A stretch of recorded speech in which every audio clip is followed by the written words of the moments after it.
Hello, hello, hello. Welcome back to Mik'd Up. Today is Wednesday, January 28th. We in what some may call the gray area, the dead zone. It is. Purgatory. You know, you don't really have a lot going on. LSU basketball has not gotten off to a great start.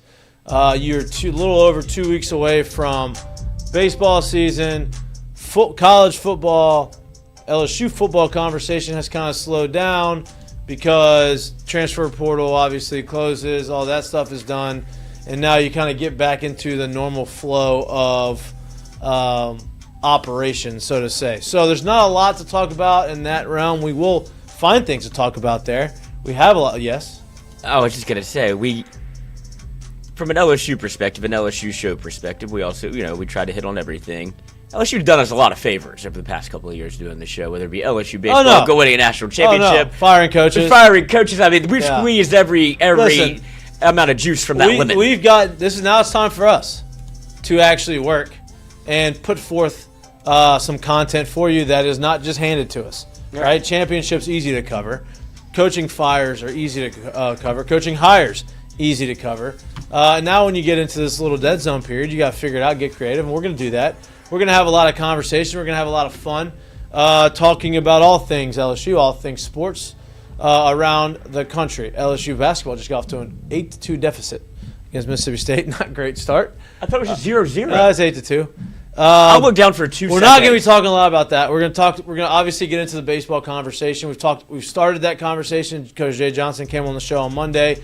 Plan to have some players come on the show today. They have some prior responsibilities at the field today. I think there's an event going on, Women's Appreciation Day, I think.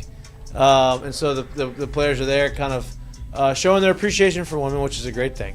I don't know what all that entails over there and as the event goes, but that's where they're at.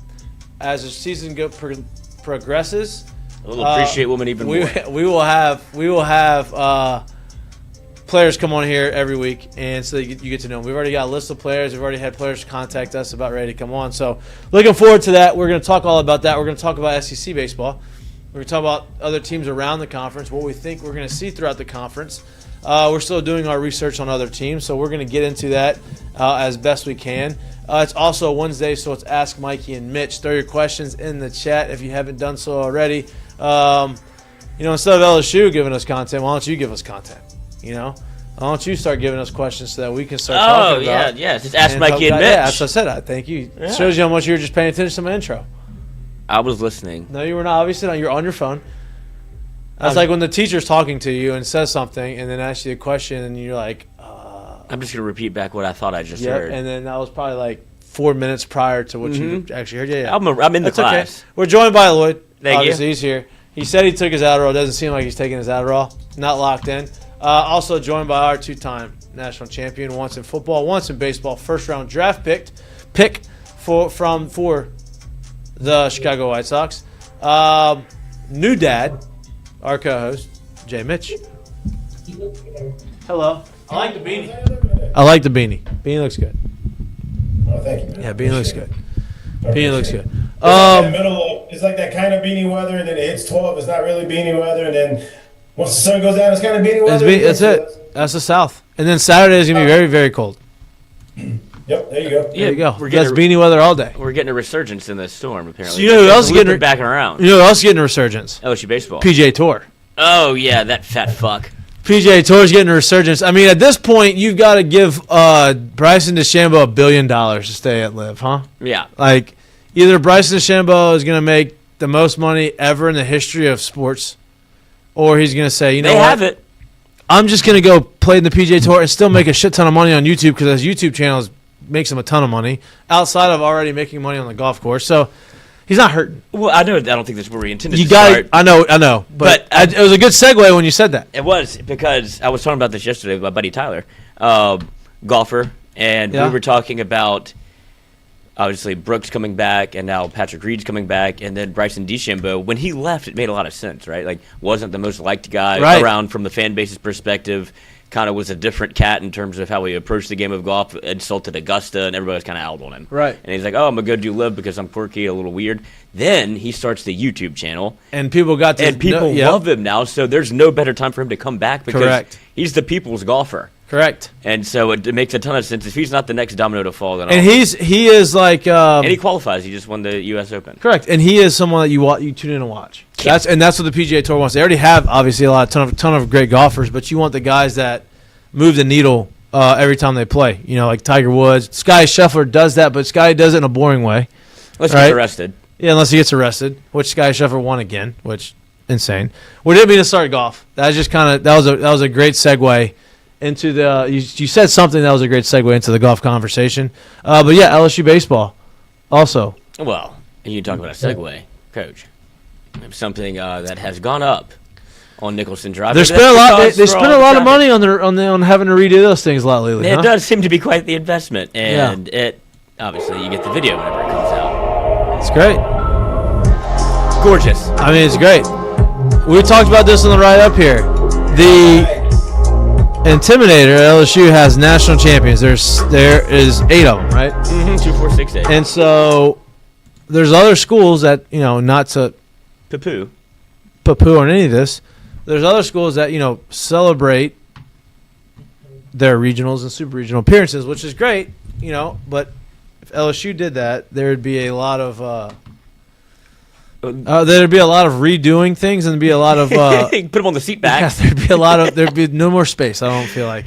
So do you even have the wall space and or like the legitimate scoreboard space to be able to do that if we started putting all that stuff there too? No, that's like the way that it looks good, right? Like, that's like, I mean, look at like when you go to like a high school gym. That high school's been there forever, and you have all of like Coach Carter. And you have all of the years, and then you go down. And it's like, damn, this is like on all of the back walls, and there's like 17 rows, and then all of a sudden it's just a bunch of words. Like it's hard to find what you're looking for. So yeah, LSU puts up the new Intimidator, obviously going for a back-to-back champion, three championships in 5 years for Jay Johnson is what it would be. We had Jay on Monday. Extremely excited about what this team has and the talent this team has, and the prospects of them making it back to home. Well, obviously they're not speaking. Yeah, that's what that would look like. I mean, it's just a bunch of jumbled numbers. Even if you did appearances in the College World Series. So okay, that's what I was asking you. Appearances in the college. I can't read that from here. Okay. In the 90s, is it 7 or 8 appearances in the NCAA tournament? Yeah, no, in the College World Series. 90, 91, 93, 94, 96, 97, 98. 1, 2, 3, 4, 5, 6, 7. In 2000. That would be a 10-year. That would be the 10th year. 2000, 2003, 2004, yeah, so 2000. 2008, 2009, so 2013. 8 from 1990 to 2000. That's 10 years. 8 out of 10 years they had. They were in Omaha. That's pretty outrageous. That's pretty much why they call it Baton Rouge North. That's pretty outrageous.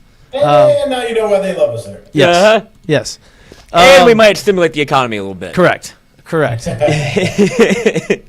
yeah, so they are excited about what's to come this season. We're obviously going to talk a lot about that. We talked a lot about that on Monday, so I don't want to go and repeat a lot of the same stuff that we had said.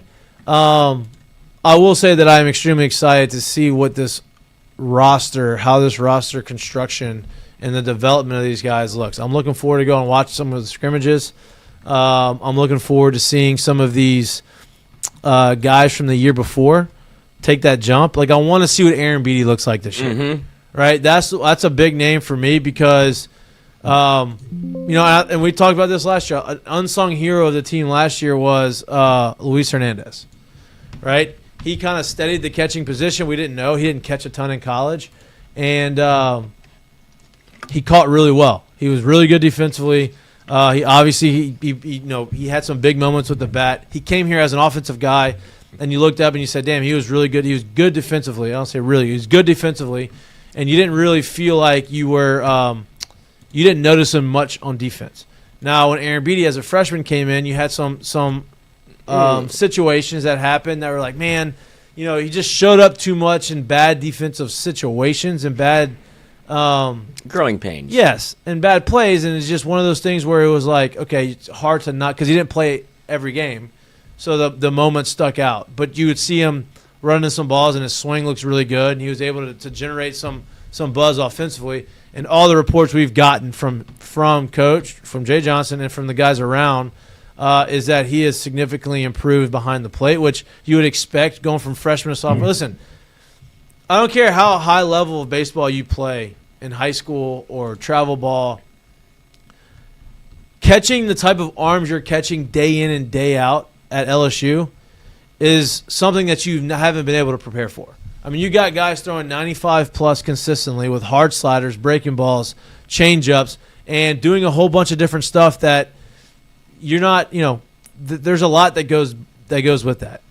And navigating the running game and navigating the pitching staff as far as relationships and keeping them calm and directing the game. So there's a lot to learn as a catch from the catching position as a freshman. I'm excited to see what he looks like as a sophomore.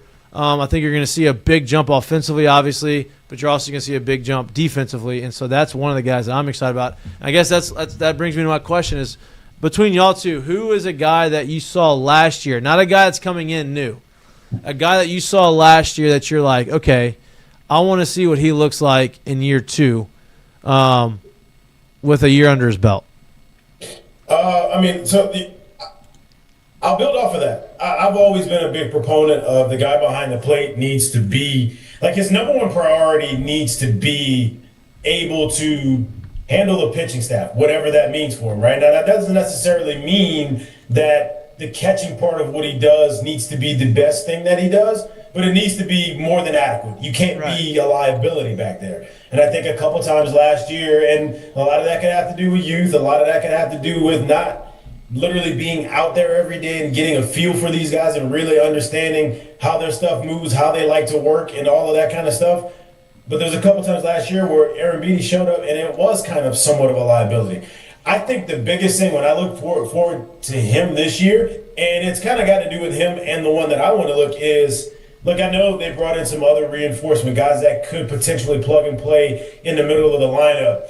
But when I think of Aaron Beatty is between him and John Pearson, like, do one and or both of those guys not only step up to be a once in a while big bat in terms of like big contact, big swing, but they're not super productive. I'm not really saying that either one of them was that. I'm just saying, as you get into your second year and you continue to start kind of maturing, do one of those guys or both of those guys turn into one of those middle of the lineup bats where it's legitimately scary every time they're up? Now, I'm not sitting here saying you got to be Tommy White. I'm not sitting here saying you got to hit all these homers or everything or drop all the runs in. But does that second year bring them a leap that shows that they are a legit middle of the lineup presence? Because I think we all feel pretty good about who and the opportunities or the people that you could see possibly at the top of that lineup. So can they fit into a spot in the middle to where it becomes a problem trying to navigate your way around those two guys? And then I would imagine at that point too, all these other bats that you're going to kind of plug and play around them,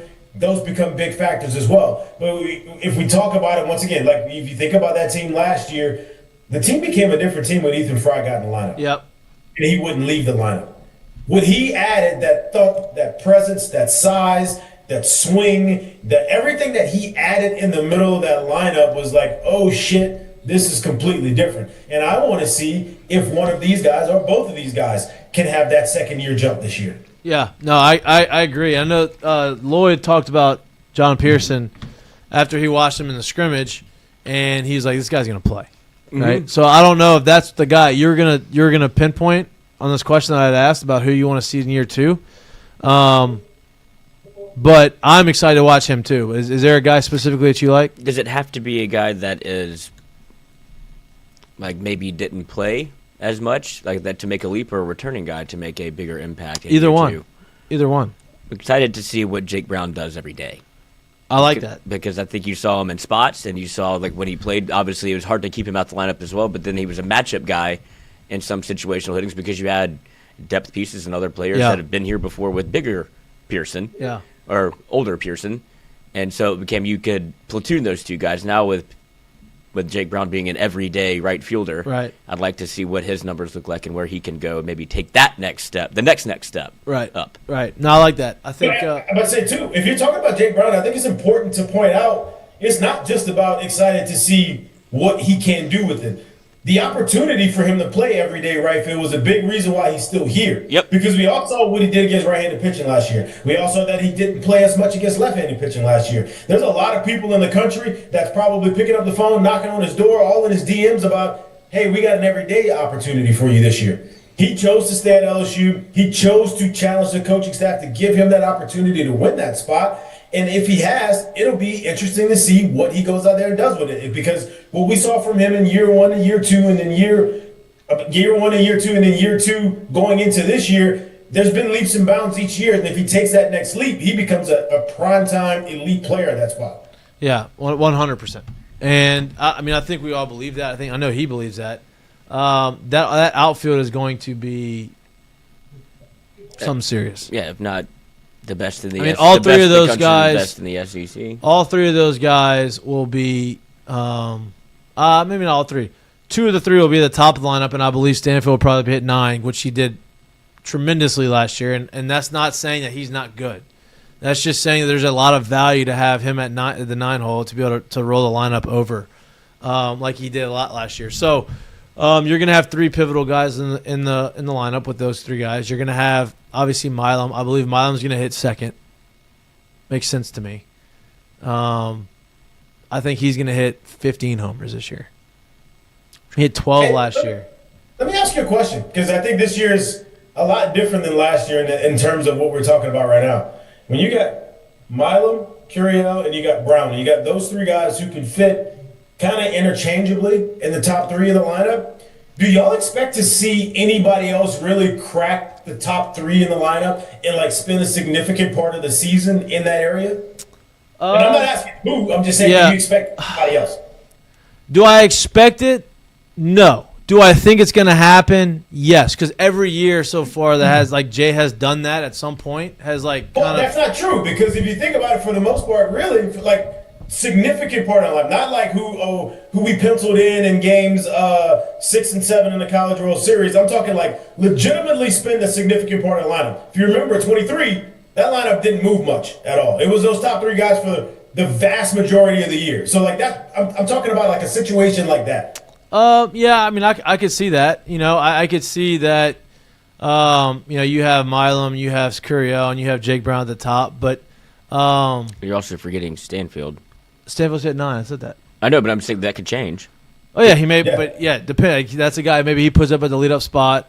But I think he's going to want Curiel at the leadoff spot, which he did all year last year.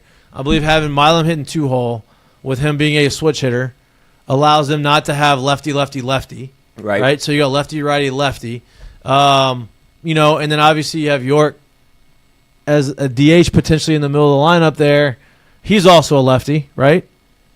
So that's potentially, lefty heavy. Lefty, lefty, lefty if it's a righty on the mound, right? And so that would be the only thing that could maybe he tinkers with, of maybe not having too many lefties in a row. But like I said, I don't know. I haven't seen who's going to who's making that, who's taking that jump as far as new bats in the lineup. Look, John Pearson could be right there in the middle of the lineup, as a righty. Aaron Beatty, if he gets off to a hot start, because he's shown every time he got up to bat last year, every time he got a hit, it felt like it was a double or a homer, And so, if he's in the middle of the lineup, I'm not shocked. So, going back to your question, no, I do think I don't think that they're going to be there all the entire year. And you don't have the prototypical, when you see the bigger fellas, like your Yorks, your Pearson. They both have a very patient approach in the batter's box. They both walk a ton. You saw Pearson and York. That was the one stat that kind of amazed everybody. Curiel. Yeah, he walked more than he struck out. All those things. It's so you have while they're your quote-unquote bigger guys, it's their approach at the plate that I think makes them dangerous, because Pearson could move. For people that don't know, they just see a bigger fella, but he can pick him up and put him down. Now York, I'm not too sure about. Yeah. But he was over there at first, and I brought that up because when I went to the scrimmage, it was Stanfield, Curiel at the top 2, and that's what I just they're trying Stanfield at the leadoff spot again, because if it is what you think Curiel does when he takes that leap in terms of maybe power numbers go up, I don't know if you put him in the leadoff spot. Yeah, maybe not. But if Stanfield is getting on base, right, you made it very easier for him at 9. Then it's the same concept of, hey, if Stanfield's hitting 1 and Curiel hits 2, because you think Stanfield's going to get on base, the only time you're not going to have an opportunity to hit behind Stanfield is the first at bat of the game. Right. You know? But then at that point, if it's that, then where is Milam? Milam would be at. If it's talking about Stanfield is hitting leadoff, I'd say they'd probably put Milam, just move him down to 3. 5, 7. You know? I mean, dude, that's what you get when you have a lineup that could potentially be this stacked. Is now you get it's just the a different luxury of being able to. There's no Right. breaks in this thing, so you can put somebody that potentially could be a top, a 3-hole hitter could be batting 5th or 7th. It's like, here comes Steven Milam's up to bat with 2 on. It's a different structured lineup than we're used to seeing. And Jared, you can, I guess, add your 2 cents to this, what I'm about to say. But, like, in our year, in 2009, we had homers. But the lineup, when you looked at the lineup, you weren't saying, like, damn, this guy is literally just in the lineup to hit homers. Right. Like, Schimpf led our team in homers that year, and you look at Schimpf, and like, this guy is not a guy who's going to be there just to hit home runs. Blake Dean hit a bunch of homers, but Blake Dean also was a great hitter. Like, base hits, walks, doubles. It wasn't like, damn, this guy's going to be in the lineup to hit 30 homers. It was an athletic lineup. It was a lineup that everybody in the lineup could hit double-digit home runs. And so it feels like this lineup this year for LSU could be similar to that. I mean, do you think – am I off base on that? No, I think it's a deep lineup. It's an athletic lineup. You got guys that are interchangeable that can do different things. I wonder, in a year like this, especially with one full year, and I know I get it, man. Like, he played that position in high school, so I'm not sitting here saying he's never played it before. But a full year of Milam playing shortstop in college ball, is he ready to take his approach, what he does at the plate, from both sides of the plate? Is Jay and him ready to take him, say he needs to be at the top of the lineup? Or does he still feel more comfortable with him hitting towards the bottom of the lineup and doing things and doing his game there? Look, he obviously shows you he can do either. He can play in either spot. So I wonder, because I do know, like, any coach would rather have you got somebody who's one of the better hitters on your team, and he can be a switch hitter if you need him there. I think a lot of coaches would rather have them at the top. And I'm not saying that that's the only place you have to hit. I'm just saying. So with a year of having that shortstop under his belt, comfortable there, doing that again, will he find himself back in the top of the lineup this year? Or will, because of what they have there, will they say, hey, you know what? Keep this the way it is, and we'll keep him at the bottom-ish area. That way he can turn it over, or will he be in the middle line? Like, we've seen Milam be a strong source of run production, right? Like, he's driven in runs at a high clip before. So is that somebody that, you know what, this year's team, he's better suited for hitting that 5 or 6 hole or somewhere? Is Jake Brown?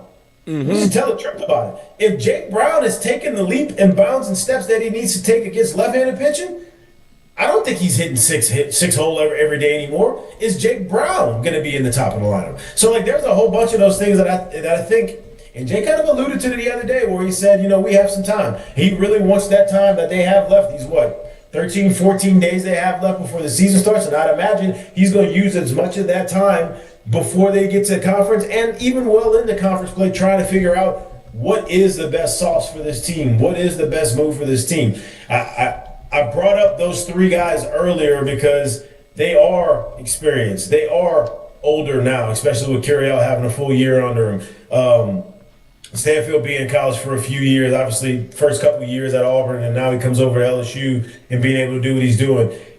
Milam doing what he's doing and all the at-bats that he's had and he's played so far. I brought those names up, but the truth of the matter is there's so much flexibility. And then when you think about, like, hey, if Aaron Beatty takes the next step, and he puts the ability to work at bats, York, his ability to work at bats, Pearson's ability to work at bats, if those guys are doing that, that sounds to me like there's a good chance that 3-hole spot can move around. Because now we just named 6 to 7 guys that's sitting in the middle where you're like, yeah, I can kind of see those guys interchangeable all throughout that spot for a while. Right? So, like, that's kind of why I threw that there.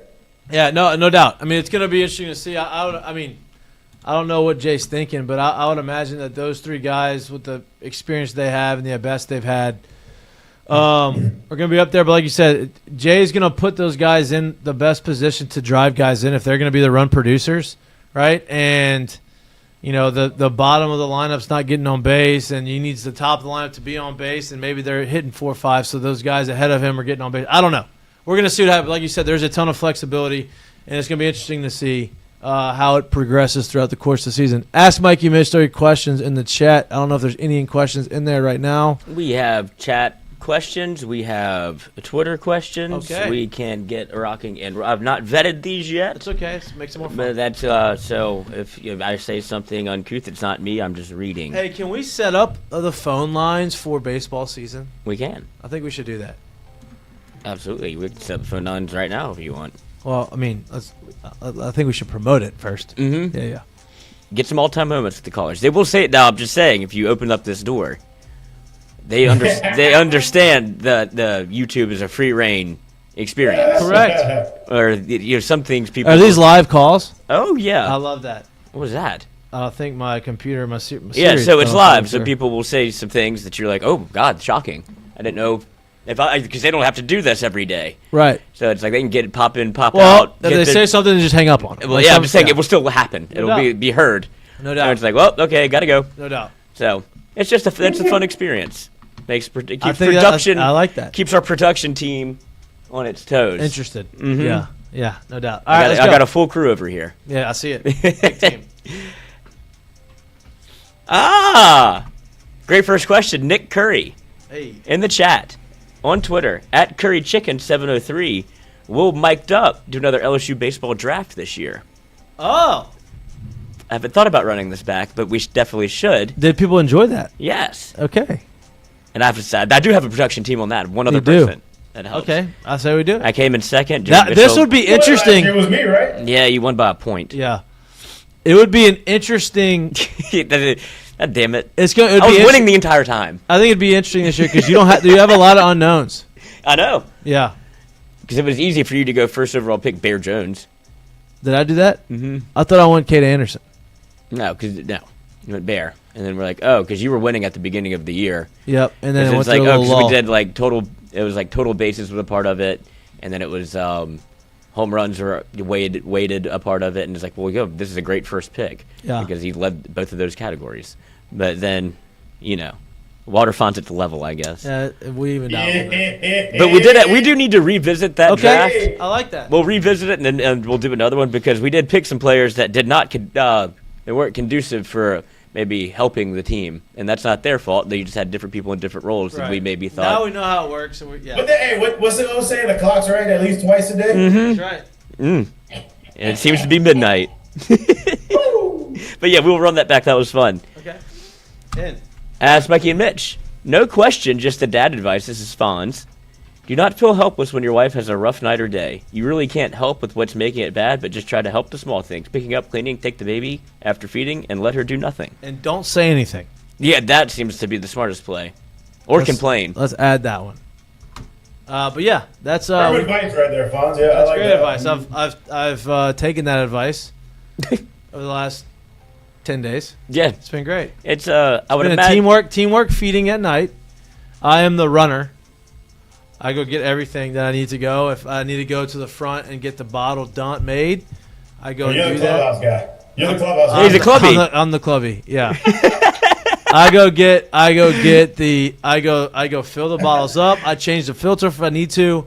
I bring everything, and by the time I get back, we kind of have a great system. Okay. By the time I get back, she's already changed him and re-swallowed him and getting ready for the feed. Is that Hey, So- how's your swaddle game? Well, we got the cheat code swaddles. Yeah, I know we do too, but how's your swaddle game? I did not. Oh, that's easy. I mean, the swaddle game is If you great. didn't get the cheat code game, then you're just missing. yeah? Yeah, I mean, with Your the actual swaddle game, how is it? oh, so like not the Velcro swaddle. Yeah, no, the actual swaddle, like the ones you had to do in the hospital. I before you didn't left. have to do any swaddles in the hospital. Oh yeah, avoided But let me this. tell you, boy, my things were looser than. Well, because dude, they're so small, especially in the hospital. You try to go tight, and you're like, I'm gonna crush him. Yeah. I feel like I'm gonna break him. One, Yeah. Two, he's crying. I'm like, I need him to stop at this point. So I was like, boy, these swaddles. Are And not three, stacked up. the arms go up like this every Yeah, time. you wanna do They're this the whole just time, in their I'm like, hey, face. brother, I'm do like, that. What are we doing? Keep your arms down. You're trying to help me out. He ain't messing with it. Yeah, no, but I. It seems like also We have a nice system going. Well, also it's very convenient that by the time Mikey gets back, the baby is done and changed. Like, oh, how convenient. I wonder. He over there looking for. Man, where's the 0 to 3 months? Where's the newborn? The ones that say newborn on them. Hey, no. Listen, I have offered to change, but she doesn't leave the room. So like the strategy that we have, and we figured out after a couple nights, don't remove him from the room in the middle of the night. It's harder to put him back to sleep if he leaves his environment. His domain. So she takes him out of the bassinet, which is right next to her side of the bed. She takes him out. She puts him on the bed on a towel and starts changing him. So then when that happens, we also started heating up the bottom of the bassinet with a You're cooking heating pad. You're cooking the baby. And then we take it off because it's not cold when he gets in there, so he's also not cranky. So then I go run to the front. I grab the bottle. I'll come back, and by the time now sometimes I'll feed him, but like if she's exhausted and she can't keep her eyes open, I'll do the feeding. But we have this little, and then we put him back in, and then I in the last one on top to make sure he's soothed. So it's good. We got a good strategy. Yeah, it's been great. And then I get the morning feed, and she goes back to sleep. What has there been a baby wake up? It's in the room, right? So you don't even need like the monitor. You just hear the baby. Yeah. Yep. Is there ever like a fuck? It's in the room. Has there been like a? Yeah, I mean, there's been like a. Oh, he's moving around, but he hasn't. I hate saying this. Say it. Yeah, you're fine. There has been. Yes, it's been good. Yeah, it's been good. You don't so need to far. jinx the baby. Mikey, you're screwed. He's about to be able. I know. I thought it was gonna be like that last night. He had a little more difficulty putting him to sleep for the first time, but when he went down. So like, he stayed up a little later. I'll take a little extra time of like working this thing. Hey, let me soothe you a little bit to put you in there. If you go to sleep, yeah, I'd rather you not fall asleep than wake up every hour. Let's not do that. Yeah, you let him play video games a little bit longer, then he'll sleep longer. Yeah, stay up a little later. Yeah. All right. Ask Mikey and Mitch from the Fonz. Did you ever try to swing from both sides of the plate? I feel like that's how that's actually worded. I just don't know. Yeah, I don't know. Did you ever try to swing from both sides of the plate? Have I ever tried to hit lefty? Mm-hmm. That is a sight that nobody wants to see. Can't do it. Can't do it? But you've tried. Yeah. I mean, I've had like jokingly hit off the tee. Like, it is not good. Mm-hmm. It's crazy how the mind works. Jared, I'd imagine you can do both. No, I tell you this, I don't really mean to brag, but I'm one of like the more coordinated people you've ever met in your life. Mm-hmm. Just don't ask me to swing from the right side. He can throw right-handed. That's what I assumed. Listen, it's not It's good. bad. No bueno. Not him. I'm talking about me. I'm bad. Yeah, I'm like looking at my hands, like, wait, why? This feels so awful. Can you look at this game? Okay, yeah, all right, yeah. They should pull this. They should pull programming, put it on a different game. I mean, that is outrageous. I gave 42-17, and there's 5 minutes to go in the first half. They got time. That's the best part about this. They're going to make it close in the second half, but they've given up. They're going to give up a 50 burger in a half. Look, here it comes. Here comes to come. Oh nope. They were favored by 6.5. Yeah. But so now they're actually losing 10.5 to 42. Yeah. Tough. All right, go ahead. This could be a Ender. Yeah, this could be a Brian Kelly situation. Yeah. I feel bad for Christian. I got him 4 tickets to this too. Great seats. Shout out to the uncle. Next. That's why you're on the phone before the game, before the show, before the game. I know how to work the deals, or just ask. You can ask for more stuff than you think. Mikey and Mitch, if you wore an undershirt under the game music, was it sleeves or cutoffs? I wore like the half sleeve. I guess that counts as like the cutoff, like the. I wore like the half sleeve. Yeah, I was a 3/4 sleeve guy. Yeah. That was the era of the 3/4 sleeve. Yeah, now they got the one arm sleeve now. Yeah, they got a bunch of different things. Yeah, I was a 3/4 guy, and then graduated at the end of my career. I was definitely just a compression sleeve guy, one sleeve. Yeah. I was never much of a sleeve guy, but towards the end of my career, I would wear like a you wouldn't be able to see my undershirt. Basically, it was just I just wore the sleeves, like nothing underneath. Yeah, because that was the era, and it was Russell Athletic. I'm sure those held up well. Yeah. Ask Mikey Mitch. Oh, speaking of sleeves, what is the coldest game you ever played in, college or pro? I'd be Detroit. Good lord. Pro, there's multiple games where we were playing in Chicago and it was snowing.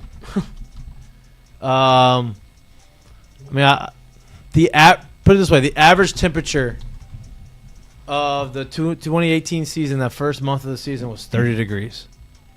The average. That's below freezing. If you weren't sure about that, so that was not good. Yeah, I had 2 series that stuck out the most in my mind, and it's kind of same areas, right? It was in Syracuse, New York, and in Buffalo, New York. And weird enough, the Syracuse, New York series was literally at the end of the season. It was in August, bro. The end of August. Wow. And it was every bit of 38 with 10 degrees, with 10 miles per hour wind. And in the Buffalo series, it was 32 to 35 with 15 miles per hour wind the entire weekend with light misty rain. Yeah. It was terrible. Yeah. It was awful. So those 2 stick out the most in my mind. Obviously, the Syracuse one because it was August. It was the end of the season. And we're like, what? Bro, why is it like this? This doesn't even make any sense. Yeah, that was probably that part of it. And then the other one was the beginning of the year. Actually, the other one was in May. It was the first weekend in May. It was still that cold in May in Buffalo, New York. Yeah, there's not many things I hate more than a cold baseball game. Yeah, but let me tell you, if playing the outfield in baseball, cold, boy, there's a lot of thoughts that go through your mind while you're standing out there, and a lot of them ain't baseball. I can promise you that. Mm-hmm. Yeah, home opener in 2017, it was 40 degrees. Where's that? In Detroit. Yeah, I'm talking about 2018. I was just saying because. Oh yeah, 40 degrees. It was sunny. It was a day game. I remember. Oh. You had to reschedule Comerica Park due to inclement weather, but it was snowing. Yep. That sucks. There you go. At least they called it. There you go. You had the opening day Thursday, and then you have an off day Friday. It's the only time ever all year you're gonna have an off day on Friday, and that's because majority of the time some of those games, it's for games that'll get canceled. The headline of the 2018 after the game was postponed, the press was not happy. The Detroit Tigers are postponed again. This is garbage. That was his headline. Opening day in Detroit's actually a big day. It's awesome. Yeah, I'm sure. And the 40 degrees was manageable. It was cold. No, you wanted to be there, but manageable. It was day. It was sunny. It wasn't. That was the home opener because we started on the road that year in Chicago, which also was cold. Yeah.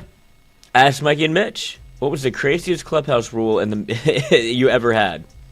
Whether it be, I guess, unspoken or spoken rule around a clubhouse. Craziest clubhouse rule. Jared, you want to go first? I don't know this off the top of my head. I'm trying to think of one. A crazy clubhouse rule. Some people don't step on the logo, but that doesn't seem crazy. That's not a rule. I don't think. I'm gonna be honest with you. I'm really trying to think off the top of my head. I don't remember being around any crazy rules. It was more so that a lot of people just asked you to treat the clubhouse like you would treat your house. So there was nothing egregiously over the top. I guess maybe some places, but it wasn't really a clubhouse rule. I've played in places where the manager wanted cards, TVs, and all that stuff off an hour before the game. But that wasn't necessarily a clubhouse rule. It was more of a manager rule for what was going on inside the building. Yeah, that's pretty standard. Actually, yeah. That's pretty standard. No cards or TV or anything on an hour before the game because you gotta get ready for the game. Speaking of getting ready, every ball player has a little superstition in them. Unknown superstition that you had. Okay. I wasn't very super. I didn't rewear a lot of shit, or I wasn't super superstitious. Super superstitious. It was a little stitious. Not even that. So the only thing that I would do. Nair? So I was I took the place of a slump buster or something. The only thing that I would do was they had, I was a gum chewer. I wasn't a seed. If I ate too seeds, I'd crush my mouth because I'd eat them all day. So I would chew gum and I would go up to bat with a piece of gum. And if I got a hit or a good at bat, I would keep that piece of gum in my mouth. Mm-hmm. So there's some times where I had 5 at bats, I had 5 great at bats, and that gum was disintegrating in my mouth. It doesn't matter. There's some times where I'd go through a piece every at bat, and then if I'd go 0 for 3 with, I'm gonna go no gum. Right. So that was like the only thing that I would like, but that was it. Jared? So I don't know. I guess I wasn't really superstitious, but I did it more so knowing that I was doing it. But I was doing it just to kind of keep my mind off of it was me. I had like Dr. Jekyll and Mr. Hyde are kind of both going on in my head. On one side, I was like, "Hey, dog, you the shit. Like, hey, you ain't nobody stopping you, bro." But then on the other side, it was like, "Hey, what we ate for lunch today? We had 2 hits." Or what we ate for lunch today? Yeah, we gotta go back to Chipotle. And that parking that you pulled up in, it better be open. Or I gotta get somebody out of it. Yeah. And if I didn't get no hits. Yeah, Chipotle not getting no love from me today. And that parking spot, I'm not parking nowhere near it. I'm on the other side of the parking lot, or at the back of the parking lot. I'm somewhere else. So I kind of had both of them going in my mind. I just wanted to kind of keep it off of like too high or too low, if that makes any sense, right? That's just kind of how baseball is. So it was almost like I tried to find reasons to justify why the performance was the performance. All while I was waking up, I was like, "Damn, son, You cold." Hey, you nice. I don't think there's anybody else in this league that's as nice as you. But like I used to just go about it that way. Yeah. Yep. JP Alexander. 1. Should we get ready to watch LSU bunt a guy over with less than 2 outs again? With less than 2 outs? I mean, that's going to happen this year. Yeah. I just don't like the bunting with, there better be no outs. And I hate bunting from first to second. If you're bunting, you're getting the guy from second to third to get him there with less than 2 outs. I don't love that, but I can we can rationalize it. Yeah. Speaking of no bunting, I watched Moneyball for the first time in forever last night. It was on TV. Good movie. I thought you looked at it for the first time ever. I was say, damn, that's the first time you. No, first time in forever. Yeah. I was like, you this gave is it good? Huh? I mean, it was borderline. It's pretty good. Yeah, I think it's up there. Yeah, I liked it. It was good. I liked it. I mean, I say pretty good. It was good. Yeah. It was good. He did a really good job. And, it's crazy because you see, that was the beginning of it, and then I lived it a little bit in Tampa. Mm-hmm. And then now it's gotten to this whole other level. Yeah, but nobody would know if you He got offered the high. It's some sort of Moneyball at this point. Yeah. He got offered the highest salary in the history of – it'd be the highest paid GM in the history of sports after that year. The Red Sox offered him that, and he said no. And he thought he was getting fired midseason, right? He felt like, if this doesn't work, I'm getting fired, and he's still the GM of the A's. It's crazy. Crazy. He had a crazy story. Yeah, crazy story. First round pick, didn't make it. Yeah. What were we talking about? Why did that bring up? Bunt with less than bunt. 2. Yeah, I mean, it's going to happen. So just prepare yourself for it. So I think any coach, including Jay, would love to be able to wake up and have that lineup that he basically had in 2023, right? That's not realistic, though. No. To have that kind of experience, to have that kind of versatility, to have that kind of thump up and down the lineup, that's not that realistic. So in the same vein that I'm saying he would love to have that, I think he also enjoys the challenge of what he has right now and the ability to show that the things that got him landing the job at LSU, that he can still make and do those kind of things at LSU while keeping the LSU identity, which is that gorilla ball feel, right? So I do think this team is going to have a little bit more versatility, and I think Jay welcomes that because that has been the fabric of his past, and what he's done as a coach is finding ways to be able to have a versatile lineup that can do all the things, and I think he's going to be implementing that as even more so than he did last year, and obviously more so than he did in 23. Correct. Floyd?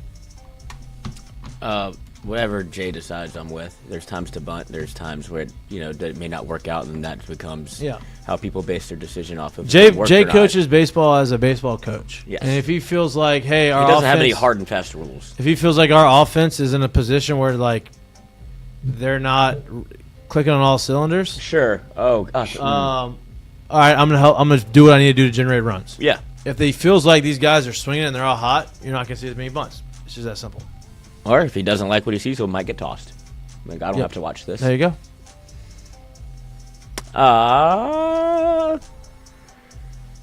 We kind of answered this one already. Who do you think will have a big breakout? We addressed that. Lynn Dupree asked us to find what dugouts LSU will be in for the games versus Indiana and Notre Dame and Jacksonville. You can find that out. I mean, it would have been easier to type that into Google. I don't know how that works. I don't think they have a home and away. I don't know. I mean, so they're playing in Jacksonville. They're playing with the shrimps. The jumbo shrimp. The jumbo shrimp. We are the jumbo shrimp. Hit many homers in that field. Great name. Yeah, the jumbo shrimp. Used to be a double-A team. Yeah. We are the jumbo shrimp. It used to be Jacksonville. I'm a jumbo shrimp. They weren't always a jumbo shrimp. They did a fan poll. I know. Just like the Jacksonville Sun before. Jacksonville Sun, and then that's what New Orleans did when they had the baby cakes. Mm-hmm. They were the Zephyrs, and they had a poll, and they became the baby cakes. That was the scariest looking baby in the world. And he still lurks around this time of year. Yeah. Did you ever play a series there? In Zephyr? Yeah. No. Thank God. I did. I played one. Boy, let me tell you something. No, I don't want any part of that. Middle of the summer trying to play baseball? Good God. In a sunken field below sea level? No, thank you. Boy, it was hot as hell. Yeah, no, thank you. That could also be because we found our way downtown. But no, it was hot as hell. Sweat this out. Yeah. Mikey and Mitch. Ask him him. You may be a bit biased, but have you ever seen an LSU outfield with this much talent before? Have you ever seen LSU outfield with this much talent before Stanfield, Curiel, and Brown? Yeah, this one sets at like 1B in my mind. I think I know which one's 1A. Yes. No, I'm kidding. Look, man, they're super talented. And honestly, even more so than just talented, they got a lot of experience too. So like that helps as well. And not only do they have a lot of experience, they got a lot of experience playing with each other. So like there's a lot that they have working for them, those three, that core three. And I'm excited to see like where this group can go. But they are 100% up there with some of the most talented outfields that we've ever seen come out of LSU, especially in recent history. Yeah, I mean, we've seen LSU has had a bunch of talented outfields. That's something that they've always been able to produce. 8 national championships. I would imagine we've run across a good number of correct outfields. Correct. This one has 3 center fielders, which is was a staple early on. Like when I was at LSU, and obviously it was Jared, and Leon all in the same outfield at one point. And then Schimpf was in the outfield, that same outfield at one point. So was Chad at one point. And Chad Jones was in that outfield at one point. Before we said, you know what, I think he'd be better as a left-handed reliever at one point. So, I've seen some that are really talented. And I'm not comparing. I'm not saying like we're better. I'm just saying there's been a lot of talented outfielders and outfields, and I'm excited to see what these guys are able to do.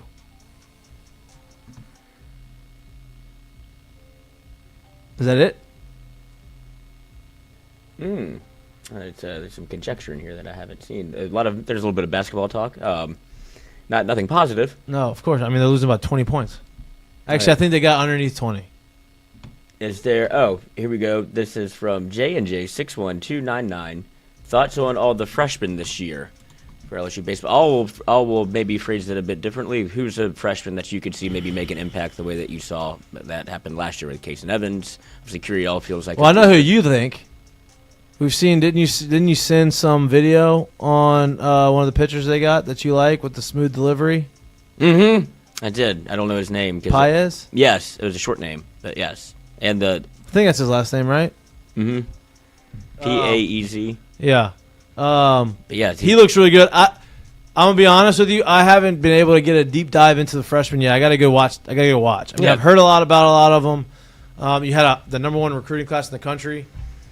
So they're super talented. I have to go and put eyes on them before I can make any determination. I mean, if we were over here last year going, I think you have the other top catcher in the country. You do. That came in as now is probably gonna be behind Aaron Beatty. So like, you just don't know. You still have Yaman. He was behind the dish a little bit, but it's not like we were over here going. We did watch them play, but they didn't know yet either. Right. It wasn't like watch out for Case and Evans. Right. He's going to be a freshman All-American. Right. We didn't know until you saw it. And you just heard like, oh, he's touching it, 100 in the fall. And it's like, oh, okay, like, wow. And then he comes out first guy out the pen in the first game of the season. You're like, okay, all right, might see him a little bit. Yeah, yeah, okay.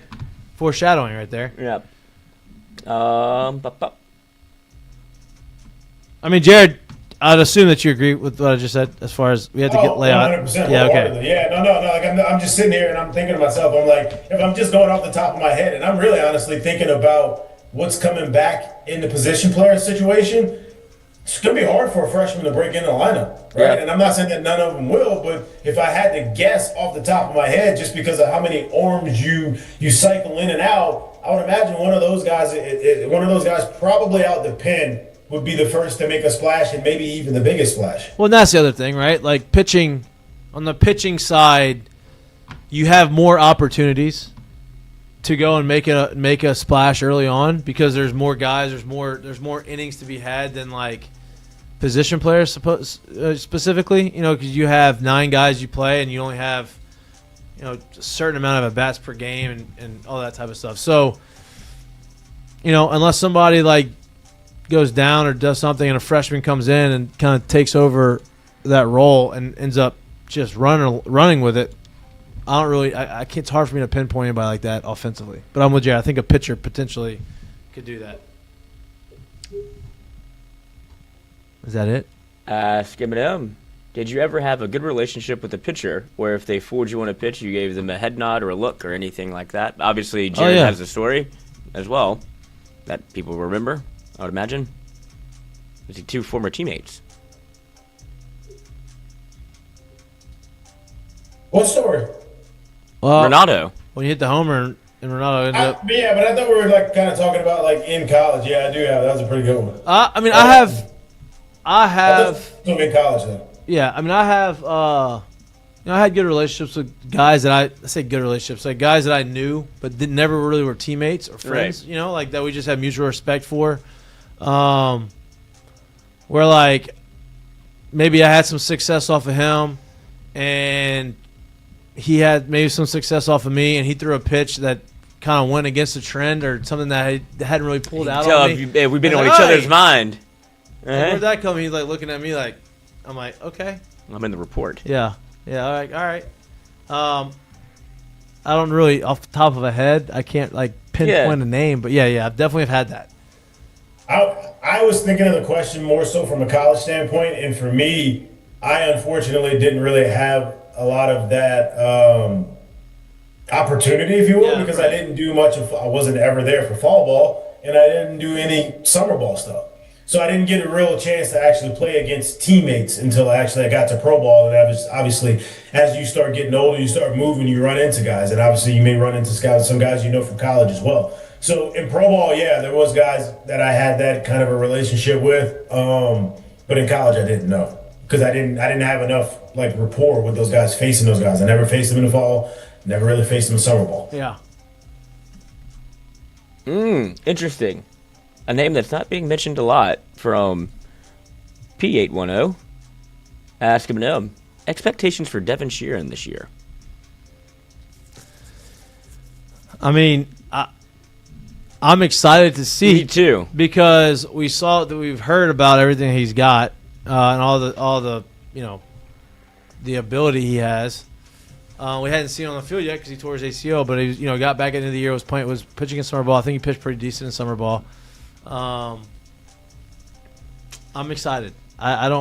He's definitely, if he's out there pumping strikes, he's going to have a big role. No doubt. Might be gone after that. Yeah, his ability, if he was able to attack summer ball and all of the fall healthy and be able to compete, I think it's going to go a long way for him to hit the ground running and kind of feel close to, if not all the way back, or if not even in a better spot than he was coming into LSU. And if he is that, he is a huge boost to the pen because we heard everything of what was talked about before the year started last year. So that's a very key piece. It's a very interesting piece. And if that piece is everything that it's supposed to fit in this puzzle, it could be large for him. Yep. Very large. Ask him then, last one. Cajun, I can't say that. So keep that to yourself. All rumors are not proven. Ask him Oh, so you're about to read one and not? No, yeah, I vetted it. And okay. this is a on the fly. You vetted it. This is I appreciate the super chat though. Thank you. This is what that makes me nervous about the phone line. Some people say some things that are unfounded or just spins the rumor mill, if you will. Okay. Ask him last one up. Oh, here we go. What was your most hated subject in class? What was your most hated subject, class, in college, if you even went? I did go to school. We've had this conversation. I enjoyed walking around campus. Yes. so I would not miss class. What was the question? What was my least? Yeah, your most hated subject or class Econ. in college. Oh, brutal. I mean, I was with econ, baby. Give me econ, baby. econ. Like, give me that. And I'm such an idiot, dude. So naive as a freshman. What'd you try to major in? No. I was a finance major. That wasn't the issue. Oh, okay. The issue wasn't the major. It was when you schedule your first set of classes, you're coming from high school. In high school, you're waking up at 6 to get ready to go to school. I think school starts at 7. Right? So you're like, oh, this is 6, no problem. When I'm scheduling classes, I'm going through it, and I decide to schedule a 7:30 econ class. Hour and a half class. So that was on Tuesdays, Thursdays. Oh. And 2 weeks in, I went to our academic. I say, actually, as I'm walking in, she basically has the drop form ready for me. I'm like, she goes, I told you you're not going to like this. I was like, what? It's 7:30. I've woken up. She goes, this isn't high school anymore. You don't have to wake up at 6 o'clock in the morning to go to school. I did this. And it's a hard class for you to take as a freshman in your first class. I did the. So that was it. Least favorite. Hey, Mitch? I would tell you. So I had a class with the weatherman, and I forget his name, man. But he The weatherman. The what? No, like the actual weatherman on the nightly news was actually teaching a college course, and he had it to where he had a curved grading scale in the class, and like an A at the time. I'm not kidding. I was like literally like a D minus. So like everybody was failing the test and everything, and I just remember being like, why on earth either you're not doing a good job of teaching this, or why on earth is the curriculum so hard? Because there's no way if I make a real D on a not curved grading scale, that should be an A right now. Yeah. That probably tells me we need to change some of this stuff, or we need to do a better job teaching it. But nonetheless, that's what it was. So it was literally like you would take the test and you'd be like, man, I know I failed that shit. Sure enough, it's, oh no, you got a B plus, and I'm like, but you got 40% right. What you mean a B plus is 40% right? All right, whatever. Yeah. So it was like, what? I was just like, dude, what are we doing? This is ridiculous. Yeah, I didn't have the weatherman, but that's not fun. Econ was my. I'll never forget that. I'm just like, bro, what? And I remember too, he had like one of the auditorium type classrooms where it wasn't a big one, but it was like one of the ones, like imagine if you were scoring 40% on a test, there's probably a lot of times where you sit down, you read the question, and after you read the question, you're like, as you're thinking about it, right? Well, there was also like 4 or 5 tests, like class checkers or test people that would kind of walk around and survey the room. So if you were literally trying to look up just to even think, they was like staring you a hole in your face, and you're like, hey man, I'm just thinking. I'm not trying to cheat, bro. I don't know what's on this paper. I need to think right now. Yeah. And you just like, yeah, this is not a good environment for me to be, or anybody to be taking a test in. Well, that was my issue with econ. It wasn't the understanding part of it. It was the app. Like when you're taking the test, I could convince myself that every answer, because it wasn't choose the best answer, or it wasn't choose the correct answer. It was choose the best answer. So technically, 2 of the answers could be correct. One was a better answer. And so I could convince myself that every answer was right, and they would and when you're going through test question 72, and you're going through it, and you're like. You're reading it, and all of a sudden, everything just starts to sound the same. And it's like, okay, you're just doing this on purpose. You're doing this on purpose. No doubt. All right. Thank you for the Ask Mikey and Mitch. Yeah, it was great. Questions, that was great. We I couldn't figure cruised out along there. I couldn't figure out accounting. Accounting, like that wasn't those. I just didn't get. I hated biology. Oh yeah, science. Hated biology. Genomes. Didn't mind math. I was good at math, but usually math and science go hand in hand. That's what ACT did not go hand in hand for me. Ugh, math in general. Ugh. I wish history was like important. Yes, I loved history, but like you couldn't do anything with it. So, all right, appreciate the Ask Mikey and Mitch. We're gonna get to the segments here in a second, but I do want to bring this up. Right, we talked a little bit about baseball. We had some Ask Mikey and Mitch, which was obviously all predominantly baseball questions, which is great. But The little football that we will talk about is the Senior Bowls are going on right now. Two things. One, Chris Hilton has played in 4. Yeah. 4 Senior Bowls. I think he just got to the East-West Shrine game. He played a bowl this weekend. He's really doing everything he can to put himself out there and get as many eyes on him as possible. Good for him. And the second thing is Garrett Nussmeier is turning heads, which I think all of us anticipated. If he was healthy and he went there, he was going to put together a good performance, throwing the football, looking good, understands the game. He's a coach's son, and he's putting out on a show. He is putting together, I guess, like good arm strength numbers. They track velocity and spin rate and distance and air travel, all that kind of stuff from quarterbacks. It's not like the Pro Bowl where they're just throwing as far as they can. It's like within the confines of the offense or the practice or whatever. And now they're talking about him being a day 2 pick. I think that Nussmeier was never what he could do on the field, really. It was more so, I think people are kind of like trying to figure out what the fuck happened. Yeah, and I think that stuff's coming out. And like Jared talked about it, like his oblique was crushed. It was hurt a lot more than anybody in the office let on, which, to Jared's point, right, brings a bigger question, which is what, Jared? As far as college football. Oh, wait. Are we muted? Oh. Lloyd don't want to hear you. Oh, that was my fault. That's nonsense, Lloyd. That was my bad. I thought he was doing a bit. No, not at all. Listen, at this point, like it's got to be past that. I just don't, and it's not even because of the gambling stuff. It's just because I would rather people have.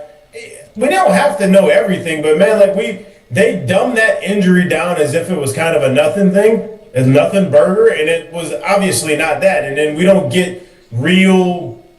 They're only out there for a certain portion of practice, so you don't get to see like what he is or what he is not participating in and all of this stuff. And we dumbed it down like it was nothing going on, but it was obviously a ton going on, and it was very obvious to see it too. Like you watched him throw the ball, and it looked nothing like Garrett Nussmeier throwing the ball at all. You're just like this ain't the same dude. I don't remember seeing him throw the ball like that. So I just wish we had a better understanding of those things that go on, much like they give you in NFL nowadays, because I think at this point it's just gotten to the point where that needs to the concealing of those things, it just needs to be kind of done with. Yeah, I agree. I mean, it was insane the fact that they tried to downplay it at any point. Whatever. First of all, you're letting the media go to practice. We're watching what's happening, and you had a quarterback that you tried to explain away as if he's on a pitch count. Like, he's not throwing the football, he's throwing a towel. Why? He's like, keep the arm fresh. Keep the pitch count. Like, what the fuck does that mean? Listen, I played baseball, and I was a quarterback, and I threw a lot. Not one time throwing the football did I ever came back and say my arm was hurting. It was only baseball. Baseball would only hurt the arm. Football never hurt my arm. So... And you don't see, that's never been... And if it did hurt, it was just like a day, like a tired thing. Yeah, right. Not like I need days and days and days. It was like, man, I have to throw more so my arm can get stronger than just I got to rest because my arm is hurting. Well, yeah, we don't want to use up all of his throws right now. Yeah, no.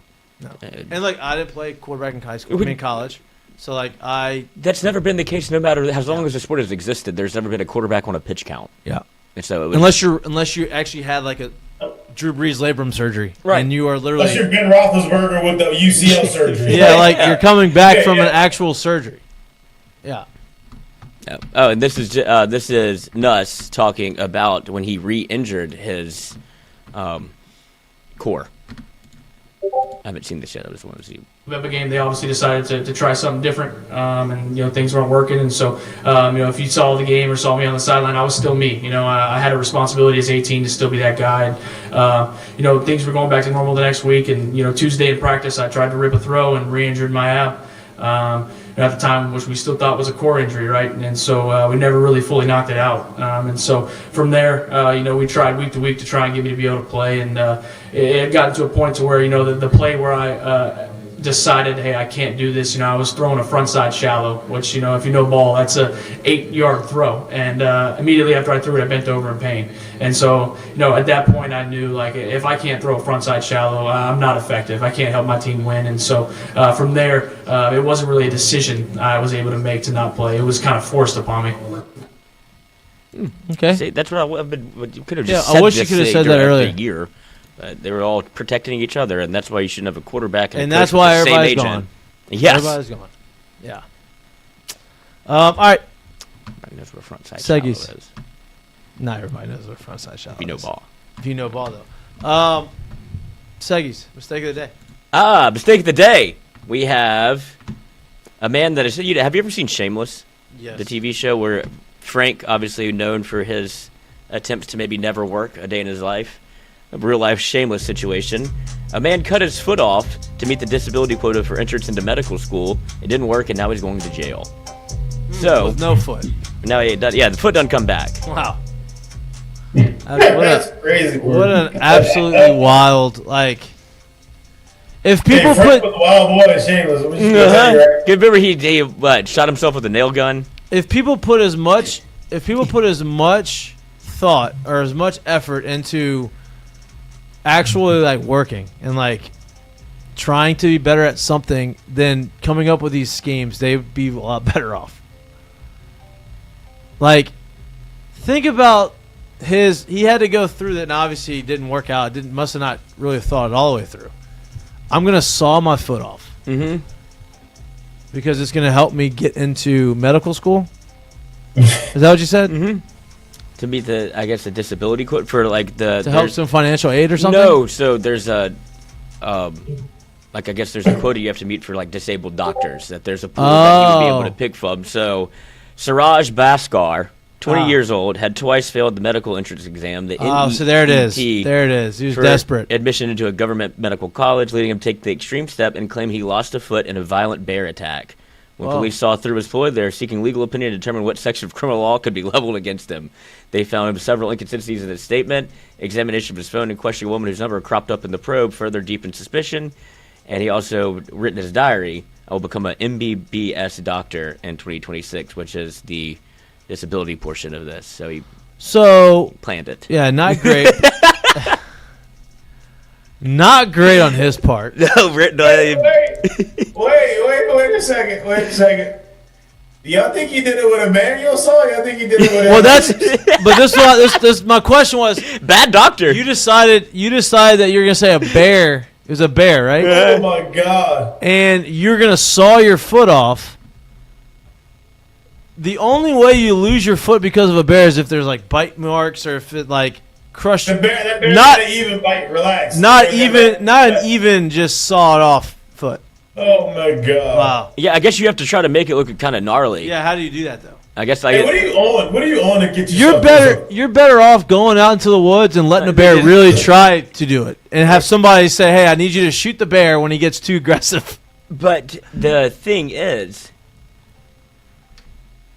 if you have to lose something and still be able to be a doctor, you can't fuck with your hands or your eyes or your nose or It's a foot. He thought that through. Yeah, he's like, if I have to take one part of me, it's my foot. Yeah. Maybe he could have done like a toe. Yeah, would that have considered I don't know, disability? but he took the extreme. Maybe he thought if I do more than. It's hard to balance. Yeah. Yeah, but that tough. It didn't work. Bad plan, and now you're stuck with one foot. Mm-hmm. And maybe jail. And Probably and you won't be able to be a doctor. And you're not gonna be able to get a fake foot. If you thought you disappointed your parents by failing the test.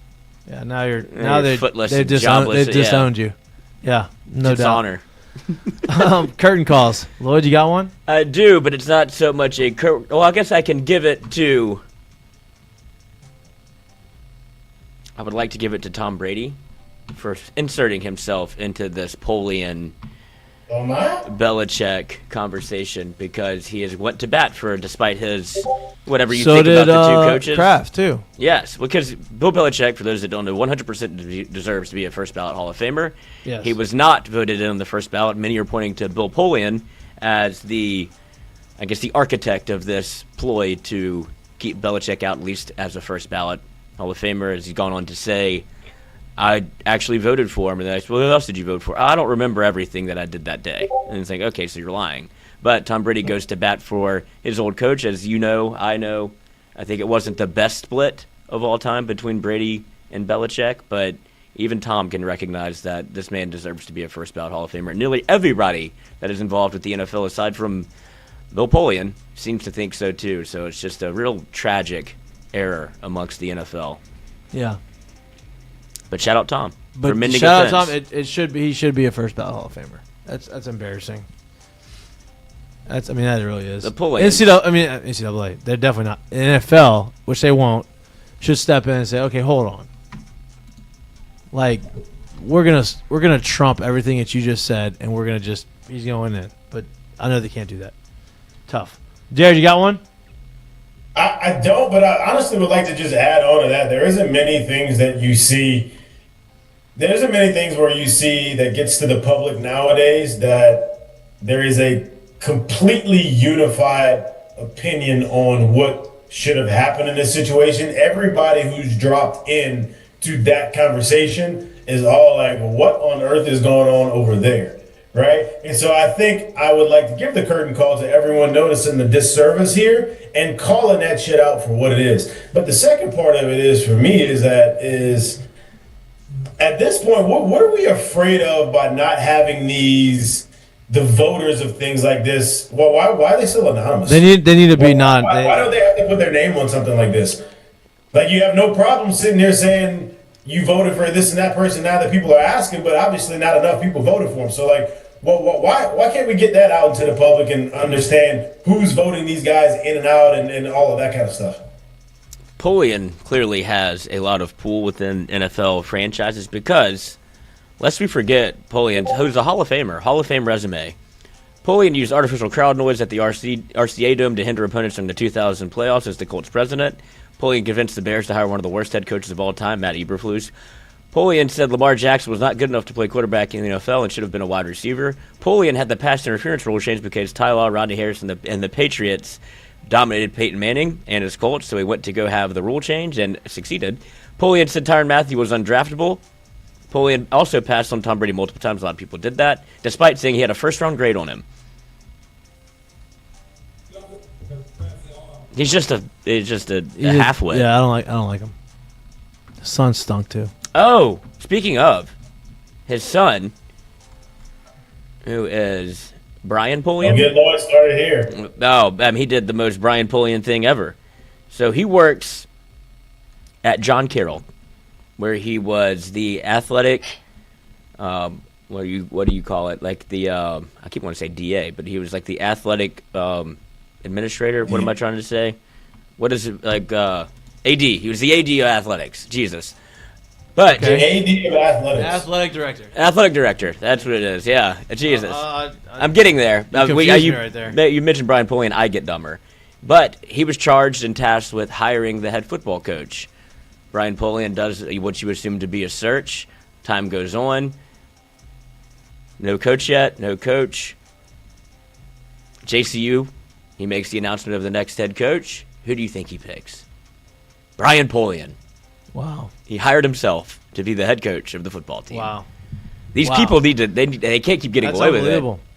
They just Can't keep getting away with this. Ruined a year of my life. He did. I'll never forgive him. He did. He was so unlikable. He's so unlikable. It was just that's the most unlikable staff. That first year was maybe the most unlikable staff ever. Yeah. All right. I don't really have. Kurt called it Durante Jones. Yes, defensive coordinator. Yeah. He was Turns great. out when He you was let him great. coach- He was great whenever you let him do his thing. It's crazy. 6 yards rushing, gave up to Alabama The whole game. the whole game. Didn't get the job. Once you saw this move, you felt good. When you saw this move, felt bad when Yep. that was on Mike. Yep. 4-3. He kept trying to make him run 4-3 because it's the only thing that he understood. Yep. We didn't have the team to run 4-3, No. coach. You couldn't do it. I actually have a scheme. Yeah. Nah, I don't like Can we do that. the other way? Let's try the other way. And when we tried the other way, it worked. Yeah. Worked very well. I do not have a curtain call. I'm trying to find one, but I do not have one. So, That's okay. sorry. Lack of sleep. Blame it Yeah. on lack of sleep. Current call to your wives. Curtain call to our wives. that's all we got on this beautiful Wednesday night. Appreciate all of y'all tuning in. Please like and subscribe to our YouTube channel if you can't watch us, but you like listening to us. Or anywhere you get your pods. We'll be back live in the studio on Friday from 1 to 2-ish, I believe. Jam's got a pediatrician appointment, but I think it's in the morning, so we're good. 1 to 2 this Friday. Talking ball. Talking shit. Whatever you want to talk about, we'll be talking about it this Friday. We love y'all. We appreciate y'all. Stay warm, my friends. Love y'all. Oh, yeah. Oh, yeah. Oh, Oh, yeah. oh yeah. Oh. Peace.